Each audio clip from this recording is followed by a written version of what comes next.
नमस्कार बच्चों। आज हम बात करेंगे डिफरेंट सोर्सेज ऑफ एनर्जी के बारे में। शुरू करते हैं ऊर्जा के स्रोत से। इसमें हमारे जो मुख्य स्रोत हैं आते हैं, उसमें सबसे पहले परंपरागत। और परंपरागत ऊर्जा स्रोतों को हम दो हिस्सों में बांट सकते हैं। परंपरागत अनवीकरणीय ऊर्जा के स्रोत और परंपरागत नवीकरणीय ऊर्जा के स्रोत।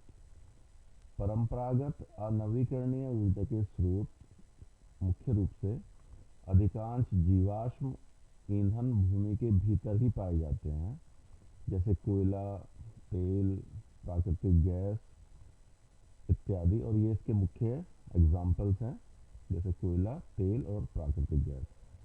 और ये कहाँ पाए जाते हैं? भूमि के भीतर स्टोर्ड हैं सारे।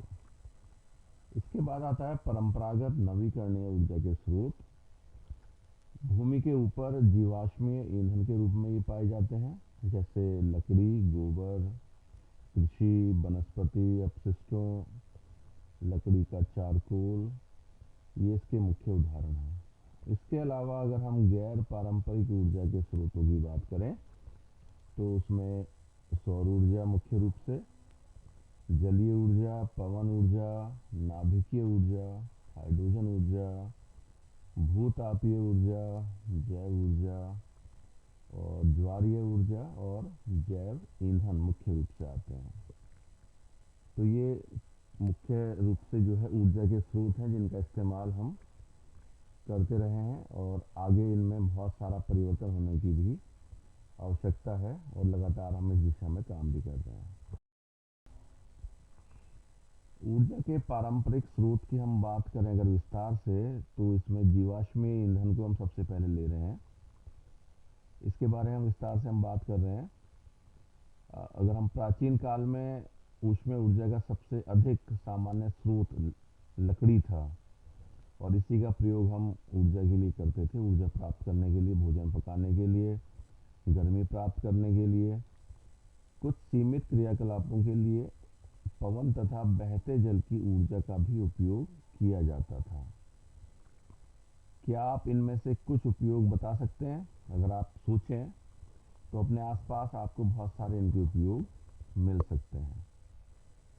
ऊर्जा स्रोत के रूप में कोयले के उपयोग ने एक औद्योगिक क्रांति को संभव बनाया। जैसे ही कोयले की खोज हुई, कोयले की खदानें हमें मिली, कोयला प्राप्त हुआ, तो उससे एक औद्योगिक क्रांति पूरे विश्व में शुरू हो गई। बढ़ते हुए उद्योगों ने समस्त विश्व में जीवन की गुणवत्ता में वृद्धि कर दी, एक चेंज ला दिया, और इसके कारण समस्त विश्व में पूरी दुनिया में ऊर्जा की मांग में भी आश्चर्यजनक रूप से वृद्धि होती रही। ऊर्जा की बढ़ती मांग की अधिकांश पूर्ति जीवाश्म ईंधन, कोयला और पेट्रोलियम से की जाती थी, क्योंकि कोयला भी धरती के भीतर से ही प्राप्त होता है और पेट्रोलियम भी धरती के भीतर से ही प्राप्त किया जाता है। और ये जब दोनों हमें प्राप्त हो गए तो इनकी मांग भी धीरे धीरे बढ़ने लगी, विभिन्न प्रकार के उद्योगों में, विभिन्न प्रकार के क्रियाकलापों में। और मांग में वृद्धि के साथ साथ इन ऊर्जा स्रोतों का उपयोग करने के लिए विभिन्न प्रकार के प्रौद्योगिकी में भी विकास किए गए। परंतु ये ईंधन करोड़ों वर्षों में बने हैं। जैसा कि हम सब जानते हैं कि कोयला और पेट्रोलियम लाखों वर्षों में जाके बनता है, और ये तब हमें प्राप्त हुआ है। और अब इनके केवल सीमित भंडार रह गए हैं। जो भी हम भंडार हैं इनके वो सीमित हैं, लगातार हम उनका दोहन कर रहे हैं, और एक दिन निश्चित तौर पर इन सभी को समाप्त हो जाना है। जैसे जैसे हम इनका ज़्यादा उपयोग कर रहे हैं, तो एक दिन ये निश्चित है कि ये सारे भंडार समाप्त हो जाएंगे।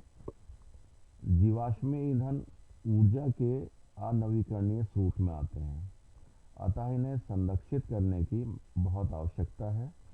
यदि हम इन ऊर्जा स्रोतों का उपयोग इसी चिंताजनक दर से करते रहेंगे, तो हमारे ये जो भंडार हैं, जिनका भंडार निश्चित है, एक दिन ये समाप्त हो जाएंगे, रिक्त हो जाएंगे।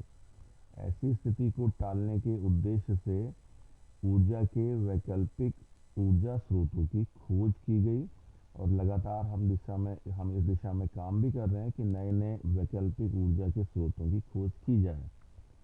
परंतु आज भी हम अपनी ऊर्जा की अधिकांश आवश्यकताओं की पूर्ति के लिए जीवाश्म ईंधन पर ही बहुत हद तक निर्भर बने हुए हैं। ये एक आपको चित्र के माध्यम से दिखाया गया है कि ये जो सबसे ऊपर का जो चित्र है ये थर्मल पावर स्टेशन है, जिसमें कोयले का उपयोग किया जाता है विद्युत उत्पादन के लिए। कोयले के माध्यम से पानी गर्म किया जाता है बॉयलर में, और पानी गर्म करने से स्टीम बनती है, और उस स्टीम के माध्यम से स्टीम टरबाइन को चलाया जाता है। हाई प्रेशर के साथ जब स्टीम हम छोड़ते हैं तो उससे स्टीम टरबाइन हम चलाते हैं। स्टीम टरबाइन से हम एक जनरेटर जोड़ते हैं, और उस जनरेटर के माध्यम से विद्युत उत्पादन हमें लगातार मिलता रहता है। और ये कोयले की खदान का चित्र आपको दिखाया गया है, जहाँ से हमें कोयला मिलता है इन थर्मल पावर स्टेशंस के लिए। लकड़ी का उपयोग सबसे पहले से होता है, दिखाया आपको चित्र में। और ये आपको एक रिफाइनरी दिखाई गई है, जहाँ पर पेट्रोलियम का उत्पादन हो रहा है। पेट्रोल जो है यहाँ प्योरीफाई किया जाता है। एक तरीके से आप रिफाइनरी इसको मान सकते हैं, जहाँ कच्चे तेल को हम शुद्ध तेल में चेंज करते हैं। जीवाश्म ईंधन के बारे में अगर और विस्तार से बात करें तो हम ये मान सकते हैं कि पेट्रोल और जो कोयला है उसकी मांग लगातार बढ़ती जा रही है। विभिन्न प्रकार के जो उपयोग हैं उसमें हम कोयला और पेट्रोल का इस्तेमाल करते हैं, चाहे वो थर्मल पावर स्टेशन हो, चाहे वो रेलगाड़ियाँ हों। उसमें रेलगाड़ियों में हम अब कोयले की जगह पर हम पेट्रोल और डीजल का इस्तेमाल हम कर रहे हैं। तो लगातार इन चीज़ों की मांग बढ़ रही है, लेकिन इनके सीमित साधन होने के कारण से हमारी चिंता ये है कि आने वाले समय में कुछ वर्षों में ये समाप्त हो जाएंगे, और इनके स्थान पर हमें ऐसे ऊर्जा के स्रोतों की आवश्यकता पड़ेगी जो कभी समाप्त ना हो। और उनमें सबसे महत्वपूर्ण जो है क्या है, सोलर एनर्जी है, जो कभी समाप्त नहीं होगी। और इस दिशा में लगातार वैज्ञानिक हमारे काम कर रहे हैं, और ऐसी टेक्निक डेवलप कर रहे हैं जिसका उपयोग हम अपनी ऊर्जा प्राप्ति के लिए कर सकें। अगर हम देखें इस पाई चार्ट के माध्यम से India's installed power capacity by fuel June 2020 के आंकड़े हैं ये, तो सबसे ज़्यादा जो हमें एनर्जी प्राप्त होती है वो कोल से प्राप्त हो रही है, जिसका हम इस्तेमाल करते हैं कोयले का एनर्जी प्राप्त करने के लिए। That is 55%। तो हमारे देश में 55% जो है ऊर्जा की खपत जो है वो, जो हम अपनी ऊर्जा प्राप्त कर रहे हैं वो कोयले के माध्यम से कर रहे हैं। और इसके अलावा नेचुरल गैस की बात करें तो नेचुरल गैस हम 7% जो है वो नेचुरल गैस के माध्यम से ऊर्जा प्राप्त कर रहे हैं। डीजल के माध्यम से हम सिर्फ 1% से थोड़ा सा ज़्यादा है, तो थोड़ी कम है हमारी। और न्यूक्लियर एनर्जी का भी इसमें रोल बहुत कम है, जो लगभग 2% है। न्यूक्लियर पावर में हम बहुत पीछे हैं, अभी सिर्फ 2% हम यहाँ से प्राप्त कर पा रहे हैं। हाइड्रो पावर अगर हम की बात करें, यानी कि जो पानी से हम बिजली बना रहे हैं, वो 12% है।